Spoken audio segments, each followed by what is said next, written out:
retired FBI agent, the real reason Trump's lawyers don't want a Mueller interview. Reports indicate that Robert Mueller, the special counsel leading the Russia collusion investigation, will soon formally notify the White House legal team of his intent to seek an interview with the president. And it's no secret that legal advisors to Donald Trump are privately advocating for any talks to be limited in scope, obviating potential exposure for the president. Some, as former FBI Assistant Director for Counterintelligence Frank Figliuzzi has mused, speculate that an in-person interview could be employed to push some buttons. The Trump legal team would predictably counter with a request to submit written answers to proffered questions, a typical ploy to ensure that hired legal minds craft infallible responses.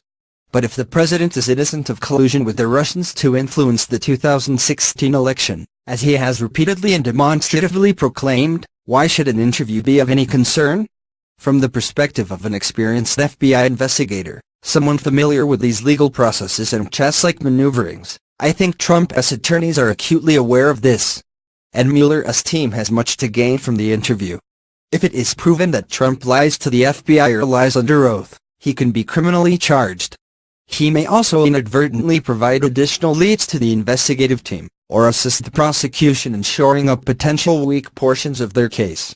He may also unwittingly provide details of a heretofore unforeseen crime, or implicate family members or associates in same. As the investigation has mechanically turned forward to this point, many in the media have remained intractably fixated on the proceedings, confident that, right around the corner, the final and most damning piece of footwear is inevitably about to drop on 1600 Pennsylvania Avenue. But, I share the view of a growing chorus of bipartisan legal experts who have begun to voice their consensus that we may have seen the best available hand already played by the special prosecutor. What we have so far is a criminal information filed against Trump's short-lived campaign manager, Paul Manafort, and in us, Rick Gates. The charges included allegations of conspiracy and money laundering, and were unrelated to the short time Manafort worked within the Trump campaign.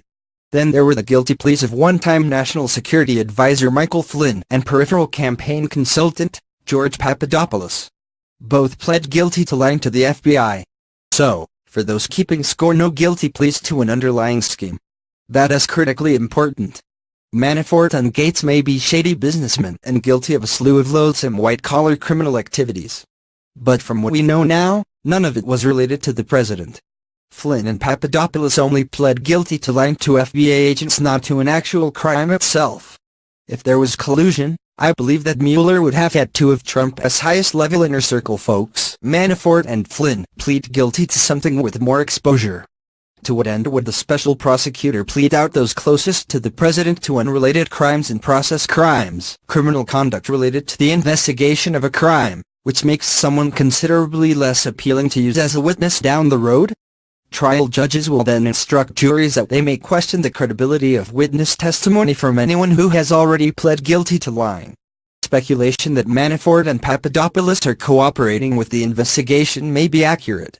But you typically plead guilty to a top charge. They didn't. And there is no evidence to indicate Mueller has yet detected one. But Trump's potential exposure goes beyond collusion. And even if his attorneys limit any line of questioning, this won't preclude the special prosecutor from prying into Trump's finances and digging into his real estate holdings, things that have nothing to do with the Russia case.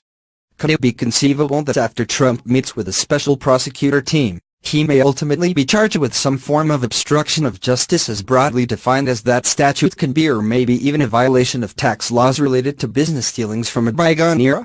Absolutely. But in my humble opinion, he won't be indicted on charges related to conspiring with the Kremlin to tilt an election. If Trump elects to talk to Mueller's team, the best advice Trump's attorneys could provide him would be, of course, to tell the truth.